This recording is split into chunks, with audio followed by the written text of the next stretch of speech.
Firstly, what differs the Prophet from him and us is what? That he is Hazir and Nazir.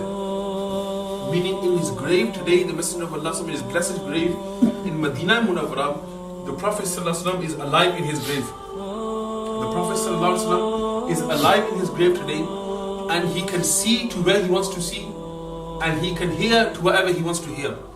Now, a person may assume, now the question which they arise and the confusion which they create in the minds of people is that he was a normal man like us. So how could this be to him? What exception is there to him and us that he was a normal man like us according to them? So this is the point again, to clarify this point here, that the Prophet ﷺ in his grave today is alive. We see in the Quran Allah states, وَلَا تَقُولُوا لِمَنْ يُقْتَلُ فِي سَبِيلِ اللَّهِ أَمْوَاتٌ بَلْ أَحْيَاءٌ وَلَكِنْ لَا تَشْكُرُونَ.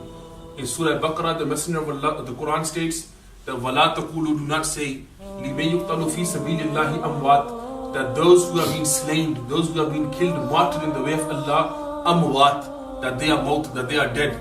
But indeed, ahya'un, they are alive.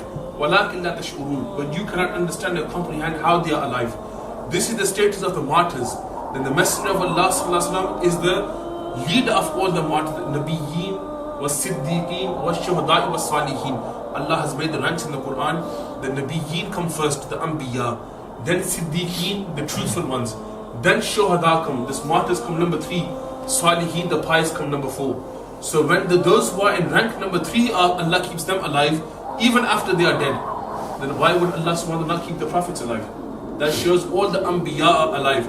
Then in the Sunnah of Imam Ibn Majah, the narration is mentioned very clearly, and it is a narration which is mutawatir, meaning mass transmitted, and cannot be disagreed with. Meaning mutawatir means mass transmitted. By century, by generation, this narration was mass transmitted. That the Messenger of Allah said, Inna Allah Azza wa Jalla harrama ala al-ardi an ta'kula ajsad al-anbiya. That Allah has made it haram. Harrama ala al-ard. Allah has made it haram upon the earth an ta'kula ajsad al-anbiya, to touch the bodies of the prophets. That the earth is not allowed, the graves inside the earth you see there, is not allowed to even touch the bodies of the prophets. How for normal people, you see, mere touching here, the word ta'kula means to eat, literally means eat. That how the earth eats away a body, the prophets' bodies are all kept preserved in their graves because they are kept alive. The earth cannot touch the bodies of the prophets of Allah, and this is a mass transmitted hadith. A person cannot deny this. The scholars have written, somebody who denies a hadith which is mutawatir, a mass transmitted hadith, he comes out of the fold of Islam. Why?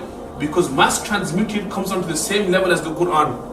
Because the Quran is mass transmitted also, century by century. Now it is in book form. But before this, it was transmitted century by century, and it became mass transmitted, meaning the whole world at that time, wherever Islam was, they all equally, that in Africa it was Alhamdulillah Rabbil Alameen, in Arabia it was Alhamdulillah Rabbil Alameen, in the subcontinent Alhamdulillah Rabbil Alameen, same, mass transmitted.